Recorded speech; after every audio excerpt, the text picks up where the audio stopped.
Welcome to இன்னைக்கு AS academy. நாம இந்த வீடியோ என்ன பார்க்க போறோம் அப்படின்னா methods of plane table survey. அதாவது பிளேன் டேபிள் சர்வேங்க இதுக்குள்ள வரும்னா சர்வேங்க ரொம்ப இம்பார்ட்டன்ட் டாபிக். ஓகேவா? அதுல மெத்தட்ஸ் ஆஃப் பிளேன் டேபிள்ஸ் வந்து கண்டிப்பா கொஸ்டின்ஸ் வந்து கேட்பாங்க. ஓகேவா? ஸோ சர்வேயை டிராஃப்ட் பண்ணி எது படிச்சாலும் சரி நமக்கு பிளேன் டேபிள் சர்வேங்கிறது ஒரு இம்பார்ட்டன்ட் டாபிக். ஓகேவா? ஏன்னா செயின் சர்வே இருக்கு, காம்பஸ் சர்வே இருக்கு, அதுக்கடுத்து plane table survey. Plane table survey மெயினாக கேட்கறது என்ன கேட்பாங்க அப்படின்னா இதோட மெத்தட்ஸ் தான். இங்கே தான் கொஸ்டின்ஸே கேட்குறாங்க. Methods of plane table survey என்ன கேட்பாங்க அப்படின்னா 4 மெத்தட் இருக்கு. எக்ஸாம்ல கேட்பாங்க பிளேன் டேபிள் எத்தனை மெத்தட் கேட்டாங்கன்னா ஃபர்ஸ்ட் கொஸ்டின் 4 மெத்தட்ஸ். ஓகேவா? அது என்னென்ன மெத்தட்ஸ் சார் அப்படின்னா ரேடியேஷன், இன்டர்செக்ஷன், டிராவர்சிங், ரீசெக்ஷன். ஓகேவா?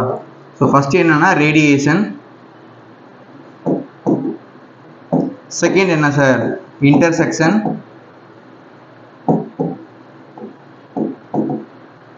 தென் மூணாவது என்னன்னா டிராவர்சிங். ஓகேவா? தென் நாலாவது தான் ரீசெக்ஷன். இந்த 4 தான். ஓகேவா? ஸோ மொத்தம் எத்தனை டைப் இருக்கு?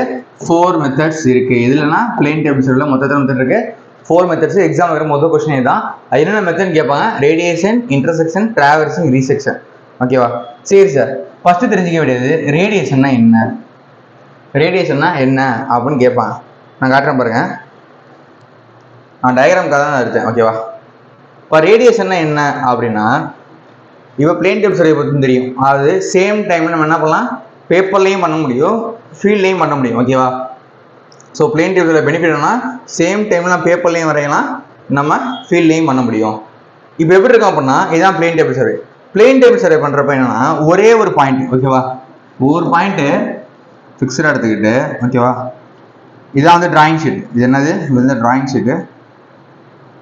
இதில் என்ன பண்ணலாம் அப்படின்னா நம்ம பாருங்க ஏ, ஓகேவா, பி, சி, டி, இ எல்லா பாயிண்டும் நம்ம என்ன பண்ணலாம், நம்ம பார்க்க முடியும். இங்கே பார்த்து நம்ம என்ன பண்ண முடியும், மார்க் பண்ண முடியும். ஓகேவா? ஸோ மார்க் பண்ணி என்ன பண்ணுறோம் அப்புறம் நம்ம டயக்ராம் வரைகிறோம். ஓகேவா? நம்ம என்ன பண்ணுறோம், லென்த்தை மெஷர் பண்ணி இந்த லென்த்து, இங்கே மெஷர் பண்ணி இந்த லென்த்து, இங்கே மெஷர் பண்ணி இந்த லென்த்து கன்வர்ஷன் பண்ணி நம்ம என்ன பண்ணுறோம் வரைஞ்சி ஃபீல்டில் எப்படி இருக்கோ அப்படியே நம்ம எல்லாம் பேப்பரில் கொண்டு வந்துடலாம். ரேடியேஷன்னா ஒரே பாயிண்ட் ஃபிக்ஸ் பண்ணிட்டு ஏபிசிடிஇ எல்லா பாயிண்ட்டும் நம்ம இதிலே பார்த்து நம்ம லென்த் என்ன பண்ணலாம், அழகாக மெஷர் பண்ணி அதை சின்ன படமாக அதில் மாற்றி வரைஞ்சிட முடியும். இதுதான் ரேடியேஷன். இல்லை முக்கியமான பாயிண்ட் என்ன சார் அப்படின்னா சொல்லிடுறேன். இதில் எக்ஸாமில் என்ன கேட்பாங்க அப்படின்னு. ஸோ ரேடியேஷனை பொறுத்த வரைக்கும் கேட்குற 1 வேர்ட்ஸ் என்ன கேட்பாங்க அப்படின்னா ஒன்லி 1 ஸ்டேஷன் தான். ரேடியேஷனை பொறுத்த வரைக்கும் என்னன்னா ஃபர்ஸ்ட் பாயிண்ட்டு ஒன்லி 1 ஸ்டேஷன், ஒரே ஒரு ஸ்டேஷன் மட்டும் தான் அதில் ஃபிக்ஸ் பண்ணுவாங்க. ஓகே, ஒரே ஸ்டேஷன் லொக்கேட் பண்ணிட்டு அங்கேருந்து எல்லா பாயிண்ட்டையும் பார்ப்பாங்க. அதுதான் ரேடியேஷன் மெத்தட். ஃபர்ஸ்ட்னா ஒரே பாயிண்ட் வச்சுக்கிட்டு எல்லா பாயிண்ட்டையும் பார்க்குறது தான் ரேடியேஷன் மெத்தட். இதான் ஃபர்ஸ்ட் மெத்தட், தான் ஃபர்ஸ்ட் கொஸ்டின் கேட்பாங்க. ஓகேவா? So only 1 station. So important. Various பாயிண்ட்ஸை பார்க்க முடியும். ஒரு இடத்துல வச்சுக்கிட்டு என்ன பண்ணுறாங்க அப்படின்னா எல்லா பாயிண்ட்டையும் என்ன பண்ணுவாங்க, பார்க்க முடியும். அப்படி இருந்தால் அது ரேடியேஷன் மெத்தட். இதுதான் ஃபர்ஸ்ட் கொஸ்டின். அதான் ஒரே பாயிண்ட் வச்சுட்டு நம்ம எல்லா பக்கம் பார்க்க முடிஞ்சா அதுதான் ரேடியேஷன். என்ன பண்ணுவோம்னா இப்போ பிஏ வந்து 10 மீட்டர்னா பேப்பரில் 10 சென்டிமீட்டர் ஆரம்பிச்சிக்கும். இது 20 மீட்டர்னா 20 சென்டிமீட்டர், இது 15 மீட்டர்னா 15 சென்டிமீட்டர். ஓகே, பேப்பரில் நம்ம என்ன பண்ணுறோம், நம்ம அந்த ரேஷியோ எப்படி மாற்றி வரைஞ்சிக்கலாம். இது முக்கியமானது. ரேடியேஷன் மெத்தட் எங்கே சூட்டபிள்னா this method suitable survey for a small area. ஒன்வேல கேட்ட இம்பார்ட்டன்ட் கொஸ்டின். ஓகேவா? சர்வேல கேட்குற இம்பார்ட்டன்ட் கொஸ்டின் என்ன அப்படின்னா ரேடியேஷன் மெத்தடு எங்கே சூட் ஆகும் அப்படின்னா small areas which can be commanded from a single station. ரொம்ப ரொம்ப முக்கியமான கேள்வி. ஓகேவா? எங்கே சூட்டபிள் ஆகும் அப்படின்னா ஸ்மால் ஏரியாஸ் தான். ஏன்னா இந்த ஏரியா வந்து ரொம்ப பெருசாக பார்க்க முடியாது. ஓகேவா? ஸோ ஸ்மால் ஏரியாஸுக்கும் ப்ளஸ் சிங்கிள் ஸ்டேஷன் வந்து பார்க்குற மாதிரி இருக்கணும். அப்படி இருந்தால் மட்டும் தான் அது என்னது சூட்டபிள். புரியுதா? ஸோ ரேடியேஷன் மெத்தட் ஒரு suitable for only the small area. சின்ன ஏரியாவாக இருக்கணும், எல்லா ஏரியாவும் பார்க்குற மாதிரி, எல்லா பாயிண்ட்டையும் பார்க்குற மாதிரி இருக்கணும். அப்படி இருந்தால் நம்ம ரேடியேஷன் மெத்தடை யூஸ் பண்ணலாம். ஸோ கொஸ்டின்ல கேட்பாங்க ரேடியேஷன். சரி, அடுத்த மெத்தட் போயிடுமா? அடுத்து இன்டர்செக்ஷன் மெத்தட். பேர்லேயே இருக்கு இன்டர்செக்ஷன். இன்டர்செக்ஷன் என்னன்னா சேர்ற மாதிரி. ஓகே, 2 பாயிண்ட் வந்து இன்டர்செக்ட் ஆகிறத நம்ம கண்டுபிடிக்கிறது பேர் தான் இன்டர்செக்ஷன் மெத்தட். ஓகேவா? இதை பொறுத்த வரைக்கும் என்னன்னா இந்த மெத்தடை பொறுத்த வரைக்கும் 2 பாயிண்ட் தேவை. ஓகேவா? இதில் 1 ஸ்டேஷன் தேவையா, இதில் 2 ஸ்டேஷன் தேவை கண்டிப்பா. ஓகேவா? ஸோ அதுக்கு இதுதான் வித்தியாசம். ரேடியேஷன் மெத்தட்னா 1 ஸ்டேஷன். ஓகேவா? ரேடியேஷன் மெத்தடை பொறுத்த வரைக்கும் 1 ஸ்டேஷன், ஒரு பாயிண்ட் இருந்தால் போதும். One station only. ஆனால் இன்டர்செக்ஷன் மெத்தட் பொறுத்த வரைக்கும் 2 இன்ஸ்ட்ருமெண்ட் ஸ்டேஷன். ஸோ ஒன்று வேலை கேட்பாங்க. இதை பொறுத்த வரைக்கும் 2 ஸ்டேஷன் தேவை. அதாவது இன்ஸ்ட்ருமெண்ட் 2 இடத்துல வைக்கணும், 2 ஸ்டேஷன் தேவை. இதுக்கு 1 போதும், 2 இருக்கு 1 போதும். ஓகேவா? அதே மாதிரி 2 ஸ்டேஷன் இருக்குல்ல, இங்கே ஒரு ஸ்டேஷன் இருக்கும், இங்கே ஒரு ஸ்டேஷன் இருக்கும். அது ரெண்டையும் கனெக்ட் பண்ணுற லைன் இது பேர் என்னது? பேஸ் லைன் சொல்லுவாங்க. இது பேர் என்னது? Base line. The joining of 2 station term as baseline. இது ரொம்ப ரொம்ப முக்கியமான கேள்வி. கொஸ்டின்ல கேட்பாங்க. ரேடியேஷனுக்கு ஒரு ஸ்டேஷனு, இன்டர்செக்ஷனுக்கு 2 ஸ்டேஷன் கண்டிப்பாக தேவை. அந்த பேஸ் ஸ்டேஷன் கனெக்ட் பண்ணுற பேர் வந்து பேஸ் லைன். அதாவது இங்கே பாருங்க, இதான் ஸ்டேஷன் 1, ஸ்டேஷன் 2 என்ன பண்ணுவாங்க? கனெக்ட் பண்ணுவாங்க. யூஸ் பண்ணுறது தான் பேஸ் ஸ்டேஷன். ஓகேவா? ஸோ ஒன்றில் எப்படி தெரியுமா பண்ணுறாங்க, எப்படி சொல்லிடுறேன். ப்ளஸ் இது வேணா சார் இருக்குது இதில் அப்படின்னா, இது எங்கே யூஸ் பண்ணுறாங்கன்னா, இது வந்து ரேடியேஷன் பொறுத்த வரைக்கும் கம்மியான ஏரியாவில் இருக்கணும், கண்ணுக்கு தெரியணும். இது எங்கே யூஸ் பண்ணுறாங்க அப்படின்னா, ரொம்ப பெரிய ஏரியா. ஓகேவா? இது என்ன ஏரியா? பெரிய ஏரியா கொடுத்துருங்க. அப்புறம் இது வந்து எங்கே அப்படின்னா, டிஸ்டன்ட் அண்ட் இன்அக்சசபிள் ஆப்ஜெக்ட்ஸ். அதாவது புரோக்கன் பவுண்டரிஸ், ரிவர்ஸ், அதாவது இன்அக்சசபிள், பார்க்க அது ரொம்ப தூரமாக இருக்குது, அதை வந்து அளக்க முடியாது. நடுவில் இப்போ ரிவர் போயிட்டு இருக்கு, அளக்க முடியுமா? ஸோ அந்த மாதிரி இன்அக்சசபிள், அதை வந்து நம்ம வந்து அணுக முடியாதுங்கிறப்ப நம்ம இந்த மெத்தடை நம்ம ஃபாலோ பண்ணலாம். ஓகேவா? Distance and inaccessible. இது எங்கே சார் யூஸ் பண்ணுறாங்க? அதிகமாக சூட்டபிள். இது சூட்டபிள் ஃபார் ஸ்மால் ஏரியாஸ். இது suitable for hilly countries, surveying for hilly countries. ஓகேவா? இது எங்கே யூஸ் பண்ணணும்? ஹில்லி கண்ட்ரிஸில். அதே மாதிரி not possible for the horizontal distance. ஓகேவா? இப்போ ஹரிசாண்டல் டிஸ்டன்ஸை மெஷர் பண்ண முடியாது. அந்த இடத்துல இப்போ ரிவர் போயிட்டு இருக்கா, அப்போ நம்ம டேப்பில் அளக்கணும், ரிவரில் அளக்க முடியாது. அந்த இடத்துல யூஸ் பண்ணுறது தான் வந்து நம்ம இன்டர்செக்ஷன் மெத்தட். ஓகேவா? அங்கே பண்ணுறது தான் இன்டர்செக்ஷன் மெத்தட். இது எப்படி தெரியுமான்னு சொல்லி கொடுத்துட்றேன். இது ரொம்ப ஈஸி தான், ஒன்றும் இல்லை. ஃபார் எக்ஸாம்பிளுக்கு நான் ஏ பாயிண்ட்ல இங்கே இருக்கேன். ஓகேவா? ஏ பாயிண்ட்ல இங்கே இருக்கேன். அங்கேருந்து என்ன பண்ணுவேன் அப்படின்னா, இப்போ நான் ஜி பாயிண்ட்டை பார்க்குறேன்னா ஒரு டாட் லைன் போட்டுருவேன். ஓகேவா? ஏ டு ஜி என்ன பண்ணுவேன்? ஒரு லைன் நான் வரைவேன். இப்போ இங்கே இப்போ இருக்கு அப்படின்னா, இந்த ஏலேருந்து என்ன பண்ணுவேன்னா, இப்போ ஜிங்கிற பாயிண்ட்டை பார்க்குறேன்னா லைன் போட்டு, ஸோ ஜிங்கிற பாயிண்ட் என்ன ஆகும்? இங்கே போய் நமக்கு முக்கியம்.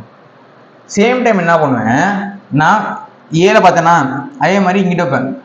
பில என்ன பண்ணுவேன்? அதே ஜிங்கிற பாயிண்ட் என்ன பண்ணுவேன்? ஓகேவா? பில என்ன பண்ணுவேன்? அதே ஜிங்கிற பாயிண்ட்டை நான் பார்ப்பேன். இங்கேருந்து என்ன பண்ணுவேன்னா டாட் டாட் டாட் டாட் போடுவேன். ஓகேவா? ரெண்டுமே ஒரு சேரும். ஓகேவா? ரெண்டுமே ஒரு பாயிண்ட்ல சேர்றப்ப இதுவும் போய்கிட்டே இருக்கும், இதுவும் போயிட்டே, ரெண்டுமே நான் உடனே மெர்ஜ் ஆகும். அந்த பாயிண்ட் தான் ஜிங்கிற பாயிண்ட் ஃபிக்ஸ் பண்ணேன். ஓகேவா? இது எப்படின்னா போய்கிட்டே இருக்கும், இந்த பாயிண்ட் போயிட்டே இருக்கும், இந்த பாயிண்ட்டும் போயிட்டே இருக்கும். மெர்ஜ் ஆகிறது என்ன பண்றேன்? நான் இன்டர்செக்ஷன் பாயிண்ட்டை கண்டுபிடிப்பேன். இதே மாதிரி தான் இங்கே என்ன பண்ணேன்? பார்த்தேன்னா அது போய்கிட்டே இருக்கும், லைனை பார்த்துட்டே இருப்பேன். இங்கேயும் பார்த்து இங்கிட்ட இருந்து இப்படி பார்ப்பேன். ஸோ என்ன ஆகும்? ரெண்டுமே மெர்ஜ் ஆகும். ஓகேவா? ஸோ இப்போ ஈக்கு பார்க்குறேன் அப்படின்னா இந்த லைன் வந்து இன்ஃபினிட்டி மாதிரி. ஓகேவா? ஸோ போய்கிட்டே இருக்கும். ஸோ இதை பார்த்தீங்க அப்படின்னா இங்கேருந்து பார்க்குறப்ப இந்த என்ன ஆகும்? அப்படியே போய்கிட்டே இருக்கும். ரெண்டுமே இந்த இடத்துல என்ன ஆகுது? மெர்ஜ் ஆகுது. ரெண்டுமே இந்த இடத்துல என்ன ஆகுது? மெர்ஜ் ஆகுது. அந்த மாதிரி நம்ம ஸோ இன்ட்ரெஸ்ட்னா அது 2 இடத்துல வச்சு பார்ப்போம். ஓகேவா? இன்ஸ்ட்ருமெண்டேஷன் 1, இது இன்ஸ்ட்ருமெண்டேஷன் 2. ரெண்டுலேயும் வச்சு பார்க்குறப்ப ரெண்டுமே எங்கே மெர்ஜ் ஆகுதோ, ஓகேவா, எங்கே மெர்ஜ் ஆகுதோ அதான் நம்ம பாயிண்டாக எடுக்கிறோம். ஸோ இதுதான் வந்து இன்டர்செக்ஷன் மெத்தட். இது என்ன மெத்தடு? Intersection method. ஓகேவா? ஸோ இந்த 2 மெத்தட் தான் ரொம்ப ரொம்ப முக்கியம். கொஸ்டின் எக்ஸாமில் அடிக்கடி கேட்குறது ஒன்று ரேடியேஷன் மெத்தடு, இன்னொன்று இன்டர்செக்ஷன் மெத்தட். ஓகேவா? தென் 3ஆவது மெத்தட் என்ன அப்படின்னா டிராவர்சிங். டிராவர்சிங் எப்படி சார்? டிராவர்சிங் ரொம்ப ரொம்ப ஈஸி. அது டிராவர்சிங் படிச்சிருப்போம்ல. ஓகேவா? இது சேம் மாதிரி தான். ஓகே, ஒன்றும் பெரிய இது தியோலைட்லாம் டிராவர்சிங் பண்ணுவோம்ல, அதே சேம் மெத்தட் மாதிரி தான் அது. Close traverse, open traverse. Close traverse என்ன இருக்கும்? ஸ்டார்டிங் பாயிண்ட்ல ஆரம்பிச்சு திரும்ப அதே பாயிண்ட்டுக்கு வந்தால் க்ளோஸ் டிராவர்ஸ். ஸ்டார்டிங் பாயிண்ட்ல ஆரம்பிச்சு திரும்ப அதே பாயிண்ட் வரல அப்படின்னா அது ஓப்பன் டிராவர்ஸ். ஓகேவா? ஒன்றும் இல்லை. இது எப்படி அப்படின்னா ஏலேருந்து வச்சு நம்ம என்ன பண்ணுவோம்? ஃபர்ஸ்ட் லைன் வரைஞ்சிக்குவோம். அப்புறம் அடுத்து என்ன பண்ணுவோம்? பியில் வைப்போம். பியில் வச்சு நம்ம லைன் வரைவோம். பியில் என்ன பண்ணுவோம்? சிக்கு வைப்போம். சிலேருந்து என்ன பண்ணுவோம்? டிக்கு வைப்போம். டிலேருந்து என்ன பண்ணுவோம்? ஈக்கு வைப்போம். மாற்றி மாற்றி வச்சு நம்ம என்ன பண்ணுவோம்? கால்குலேட் பண்ணுவோம். இதுதான் என்ன மெத்தட் அப்படின்னா டிராவர்சிங் மெத்தட். ஓகேவா? சரி, ரீசெக்ஷன் மெத்தட் என்ன சார் அப்படின்னா ஒரே இடத்துல வச்சே பண்ணுறது. ஓகே, ஒரு இடத்துல வச்சு நம்ம என்ன பண்ணுவோம்? இங்கே வச்சு நம்ம எக்ஸ்டெண்ட் பண்ணி வரைகிறது தான் ரீசெக்ஷன் மெத்தட். ஓகேவா? அது பேர் வந்து ரீசெக்ஷன் மெத்தட். புரியுதா? ஸோ 4 மெத்தட் ரொம்ப ரொம்ப முக்கியம். Radiation, intersection, traversing, resection. ஓகேவா? ஸோ 4 மெத்தட் தான் நம்மளுக்கு மெயினாக எக்ஸாம்ஸில் கேட்குற மெத்தட்ஸு. பிகாஸ் 4 மெத்தட் படிச்சுட்டா போதும், இந்த நீங்கள் படிச்சிங்கன்னா போதும். ஸோ நம்ம இன்ஸ்டியூட்டில் பார்த்தீங்க அப்படின்னா சர்வே கிளாஸஸ் போயிட்டுருக்கு. ஓகேவா, சர்வே கிளாஸ் நம்ம என்ன பண்ணுறோம், எடுத்துகிட்டு இருக்கோம். சும்மா டெமோ கிளாஸ் தான். சர்வே கிளாஸ் வேணும் அப்படின்னா நீங்கள் கிளாஸ் என்ன பண்ணலாம், ஜாயின் பண்ணிக்கலாம். கிளாஸ் நம்ம டீட்டெயிலாக நடத்துவோம். ஓகேவா, கிளாஸில் இருக்கும் நம்மளுக்கு டீட்டெயிலாக இன்னும் எக்ஸ்பிளைனோட போட்டு சம்ஸ்லாம் நம்ம சால்வ் பண்ணி காட்டுவோம். ஸோ நம்ம பொறுத்த வரைக்கும் சர்வே கிளாஸஸ் போயிட்டுருக்கு. ஓகேவா, சர்வேயர் போயிட்டுருக்கு. டிராஃப்ட்ஸ்மேனுக்கும் கிளாஸ் போயிட்டுருக்கு. நிறைய பேர் தெரியல, டிராஃப்ட்மேனு ரொம்ப ரொம்ப ஈஸி. ஓகேவா, ஸோ டிராஃப்ட்ஸ்மேனும் நீங்கள் படிக்கலாம். ஏன்னா சர்வேயோட டிராஃப்ட்மேன் ஈஸி. ஏன் சார் சொல்கிறேன் அப்படின்னா இதில் கூட பார்த்தீங்கன்னா உங்களுக்கு கேடு, ஓகேவா, இல்லை கேட் சர்வே பொறுத்த வரைக்கும் கேட் இருக்குது. கேடு ப்ளஸ் ட்ரைனேஜ் இதெல்லாம் உங்களுக்கு வந்து ஒரு யூனிட்டாக இருக்குது. ஓகேவா, பட் டிராஃப்ட்ஸ்மேனை பொறுத்த வரைக்கும் என்ன அப்படின்னா ஹைவே தான் வரும் உள்ள. ஓகேவா, ஸோ ஹைவே டிரான்ஸ்போர்ட்ஸ்லாம் நீங்கள் என்ன பண்ணலாம், அப்படி படிச்சிருப்பீங்க. ஸோ ஒரு 3 யூனிட் தான் இதுக்கு சேஞ்ச் ஆகும். ஸோ இதுதான் எனக்கு தெரிஞ்ச டிராஃப்ட்மேன் ரொம்ப ரொம்ப ஈஸியாக இருக்கும். சர்வே ஈஸி தான், பட் டிராஃப்ட்மேன் ஈஸியாக தான் இருக்கும். ஸோ 7 யூனிட்ஸ் காமனாக இருக்கும், 3 யூனிட் தான் என்ன இருக்கும், டிஃப்ரெண்ட்டாக இருக்கும். ஸோ நீங்கள் சர்வேயருக்கும் படிக்கலாம், டிராஃப்ட்மேனுக்கும் படிக்கலாம். அதே மாதிரி டிப்ளமோ முடிச்சிருங்க அப்படின்னா நீங்கள் ஜேடிஓக்கும் நீங்கள் படிக்கலாம். ஸோ உங்களுக்கு நிறைய ஆப்பர்ச்சுனிட்டி இருக்குது. நீங்கள் என்ன பண்ணலாம், ஜேடிஓக்கும் படிக்கலாம், டிராஃப்ட்ஸ்மேனுக்கும் படிக்கலாம், சர்வேயருக்கும் நீங்கள் என்ன பண்ணலாம், படிக்கலாம். ஸோ அதாவது நம்மகிட்ட கிளாஸஸ் போயிட்டு இருக்கு. நம்மகிட்ட மெட்டீரியலும் இருக்குது. ஓகேவா, சர்வேயருக்கு மெட்டீரியல் இருக்குது, டிராஃப்ட்ஸ்மேன் தனியாக மெட்டீரியல் இருக்குது, ஜேடிஓக்கு நம்மகிட்ட தமிழ் மெட்டீரியல் இருக்குது. எல்லாருமே தமிழ் மெட்டீரியல் நம்மகிட்ட அவைலபிள் இருக்குது. ஓகேவா, ஸோ நம்மகிட்ட பார்த்தீங்கன்னா இங்கிலீஷ் மெட்டீரியலும் இருக்குது, தமிழ் மெட்டீரியலும் நம்மகிட்ட அவைலபிலிட்டி இருக்குது. ஸோ தமிழ் புக்கு வேணால் ஜேடிஓக்கும் வாங்கிக்கலாம், டிராஃப்ட்ஸ்மேனுக்கு இருக்குது, சர்வேயருக்கு இருக்குது. ஓகேவா, ஸோ கிளாஸஸ் சேரணும் அப்படின்னா 7708197281. என்ன சார் வரும் அப்படின்னா ஃபீஸ் பார்த்தீங்கன்னா 5000 மட்டும்தான். இது என்ன தருவோம் அப்படின்னா உங்களுக்கு சர்வே கிளாஸ், ரெக்கார்டர் கிளாஸ் வந்துடும், உங்களுக்கு மெட்டீரியல் வந்துடும், ப்ளஸ் டெஸ்ட்டு. ஓகேவா, 40 டெஸ்ட்டு வந்துடும், கண்டிப்பாக வந்துடும். சர்வே டிராஃபிக்கில் பார்த்தீங்கன்னா உங்களுக்கு இப்போ கிளாஸு டெஸ்ட்டு மெட்டீரியல் எல்லாமே சேர்த்து உங்களுக்கு ஃபீஸ் எவ்வளோ அப்படின்னா ஜஸ்ட்டு 5000 மட்டும்தான். ஓகேவா, ஸோ 5000 பே பண்ணால் பண்ணீங்க எல்லாமே வாங்கிக்கலாம். இல்லை சார் நான் கிளாஸ் மட்டும் போதும் சார் அப்படின்னா வாங்கிக்கலாம், டெஸ்ட்டு மட்டும் போதும் சார் வாங்கிக்கலாம், புக்கு மட்டும் போதும் சார்னாலும் நீங்கள் வாங்கிக்கலாம். ஸோ வாங்க, கண்டிப்பாக உங்களுக்கு யூஸ்ஃபுல்லாக இருக்கும். Thank you.